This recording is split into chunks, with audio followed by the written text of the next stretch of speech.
So, picture this.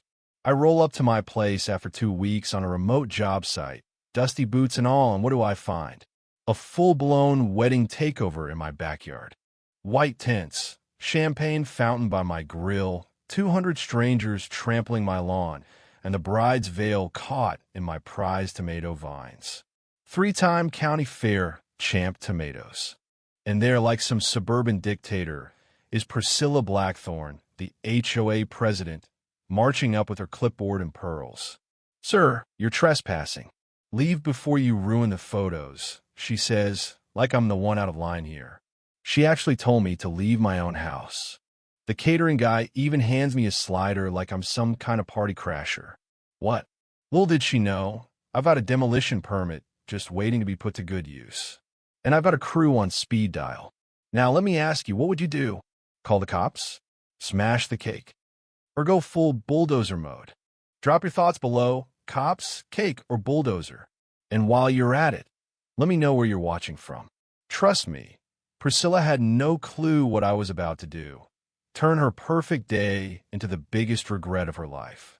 Legally, spectacularly, and without mercy. Plus, my tomatoes? Still standing. Stick around. This is about to get nuclear. Now, to back up a bit, this all started 3 months ago. My name's Hank Brewster, retired construction foreman. I inherited my grandmother's 1940s craftsman house in Willowbrook Estates after losing my wife, Sarah, to cancer. Moving here was supposed to be my fresh start, closer to my daughter's family, a place to heal. The house sits on 2.3 acres, the biggest, most beautiful lot in the whole neighborhood. While everyone else got squeezed into tiny quarter-acre plots, Grandma's property kept its original farmland boundaries. Rolling green lawn, mature oak trees providing shade, garden space that would make any nursery jealous. This place screamed peace, possibility, until Priscilla Blackthorne, HOA president and self-appointed neighborhood queen, smelled dollar signs. She was in her early 50s, perfectly coiffed blonde hair, never a strand out of place. Designer clothes, driving a white BMW like it was the car of the gods. And, of course, she was married to the nephew of the subdivision developer. Lives in the biggest house on the fancy cul-de-sac, with a perfect view of my property from her kitchen window.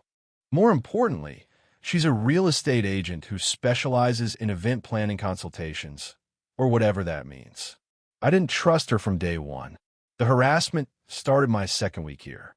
I was replacing some rotted deck boards when I heard the sound of stilettos clicking on concrete. Priscilla marches up my driveway with a clipboard and measuring tape draped around her neck like some sort of suburban executioner. "Mr. Brewster," she says, like she's about to give me an eviction notice, "your property violates 17 subdivision standards." 17. She had actually walked my entire lot with a ruler. Mailbox style wrong, $75 weekly. Fence 2 inches too tall, $100 weekly. Garden shed wrong color, $50 weekly. Driveway too wide, $75 weekly. Each infraction carried escalating fines until I gave in to her aesthetic dictatorship. Total damage? $450 a week. And for what? Features that had been here before her HOA even existed. I tried to reason with her, told her about grandfather clauses and paperwork she should have filed back in 2019, but that smile of hers could have frozen hell. She told me to pay up, or she'd place a lien on my property. Yeah, that wasn't going to happen. So, I spent the weekend walking the neighborhood with my own measuring tape. Guess what? Priscilla's brother-in-law had the same fence violation. No citations. One of her realtor buddies had the same mailbox style. No fees.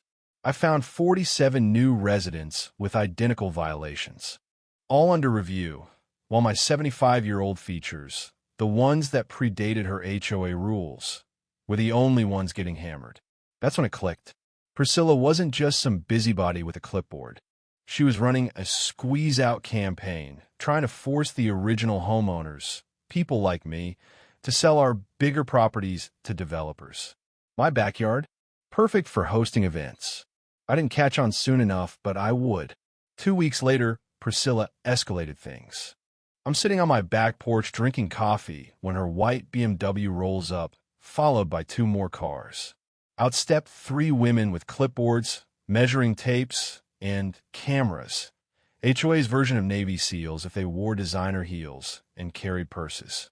Priscilla waves like we're old friends. "Good morning, Hank," she says, like she's doing me a favor. "Time for your comprehensive property compliance assessment." Sandra, the lead inspector, immediately starts photographing everything. My fence, my shed, the spacing between my deck posts, even the bird feeder hanging from my oak tree. The mechanical click of her camera shutters mixed with the relentless scratching of pens on clipboards as they document every single supposed violation. "Sir, this shed exceeds allowable square footage by 12%, Sandra says, measuring the tool shed that's been standing for 75 years.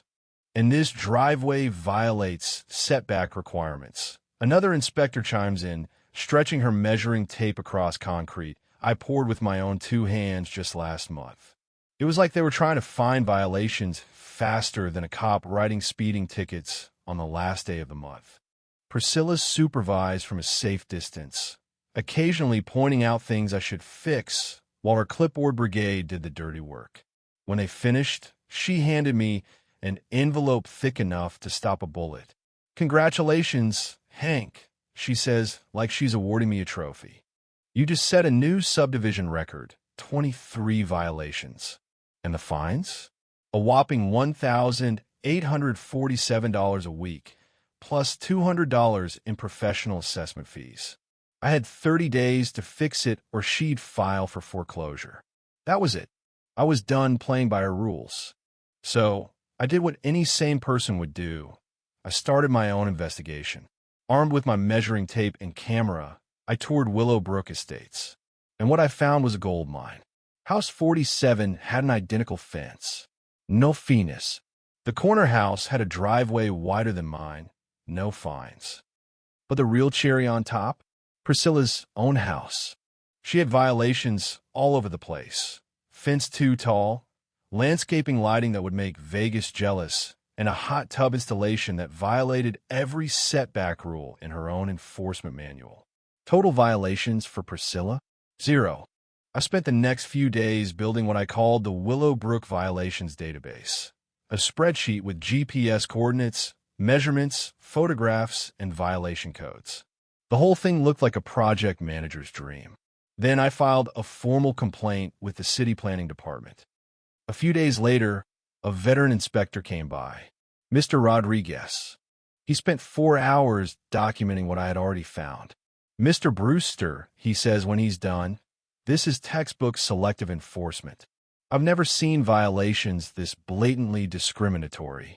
Someone's weaponizing municipal codes for personal vendettas." A week later, all of Priscilla's violations were suspended. All fines were voided. And the best part? Priscilla got a violation notice for that 18-inch setback violation. Turns out municipal inspectors measure everyone with the same ruler when they start paying attention. But Priscilla wasn't going to back down. Oh no. She came at me with a $3,000 lawsuit, a cease and desist order, and a legal threat from her brother-in-law, Marcus Blackthorne, her personal attack dog.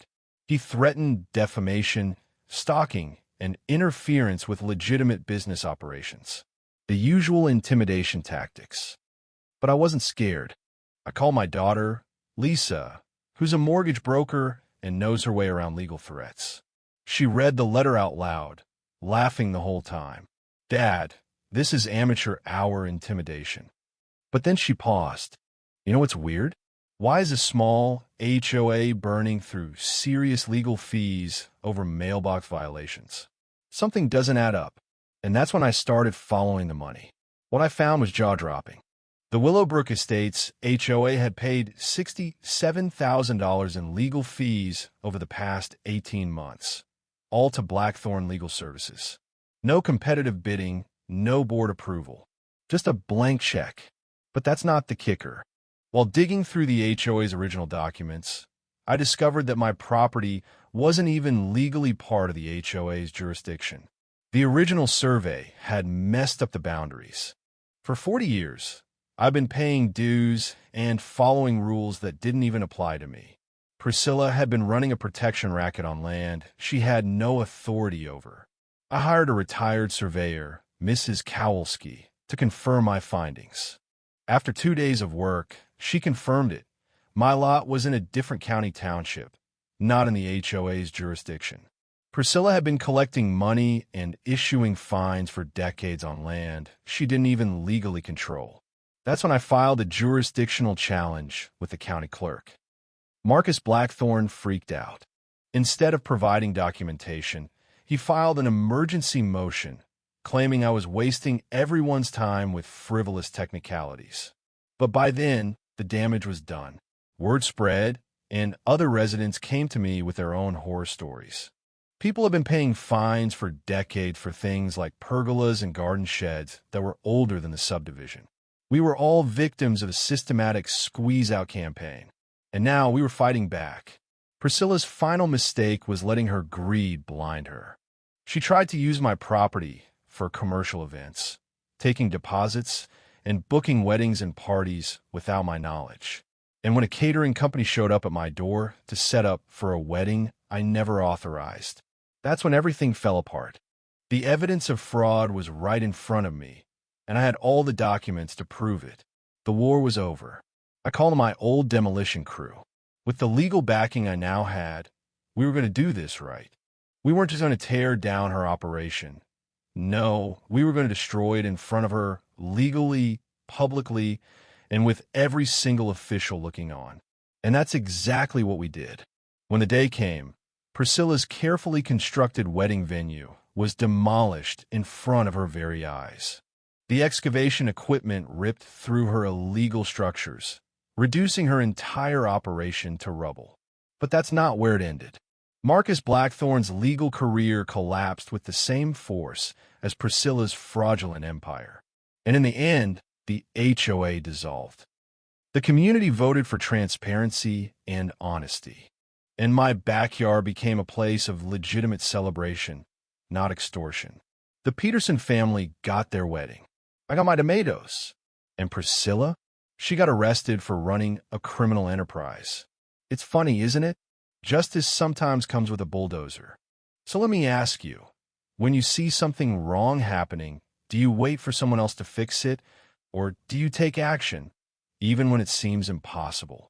Drop your thoughts below. And if you've ever had to stand up to someone with more power than you, I'd love to hear your story.